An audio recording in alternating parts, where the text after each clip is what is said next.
40 நாட்கள் வேலை நிறுத்த போராட்டத்திற்கு பின்னர் ராமேஸ்வரம் மீனவர்கள் திங்கட்கிழமையன்று கடலுக்கு மீன்பிடிக்கச் சென்றனர். இலங்கை அரசு சிறைப்பிடித்த தமிழக மீனவர்கள் மற்றும் அவர்களது படகுகளை விடுவிக்க வலியுறுத்தி கடந்த மாதம் 24ஆம் தேதியிலிருந்து ராமேஸ்வரம் மீனவர்கள் வேலை நிறுத்த போராட்டத்தில் ஈடுபட்டு வந்தனர். இந்நிலையில் சுதந்திர தினத்தை முன்னிட்டு சிறையில் இருந்த மீனவர்கள் அனைவரையும் இலங்கை அரசு விடுவித்தது.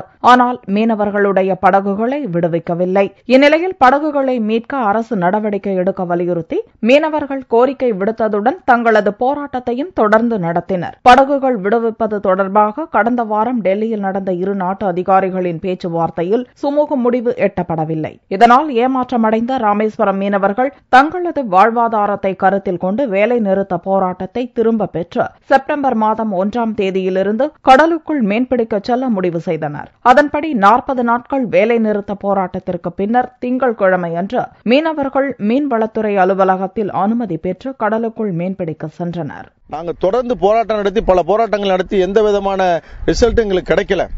மக்கள் பூரா ஒரே பசி பட்டினி வறுமை, உரிமையாளரும் சரி தொழிலாளியும் சரி ரொம்ப கஷ்டமான சூழல் ஏற்பட்ட காரணத்தினால இன்னைக்கு 40 நாள் முடிச்சு நாங்கள் கடலுக்கு இன்னைக்கு போறோம். கடலுக்கு போற இந்த காலகட்டத்தில் எங்களுக்கு மத்திய அரசு நடவடிக்கை எடுத்து எங்களுடைய பாதுகாப்பு, எங்களுடைய மீனவர்களுக்கு பாதுகாப்பு கொடுக்கணும். அது மட்டும் இல்லாது எங்களுடைய படகுகளை சீக்கிரம் விரைவில் மீட்டு கொடுக்கறதுக்கு நடவடிக்கை இருக்கும். படகுகளையுமே பிடிக்காத அளவுக்கு பாதுகாத்து கொடுக்கணும். இதனிடையே மீன்பிடிக்க செல்லும் மீனவர்கள் இந்திய கடல் எல்லையை தாண்டி செல்லக்கூடாது என்று மீன்வளத்துறை அதிகாரிகள் அறிவுறுத்தினர்.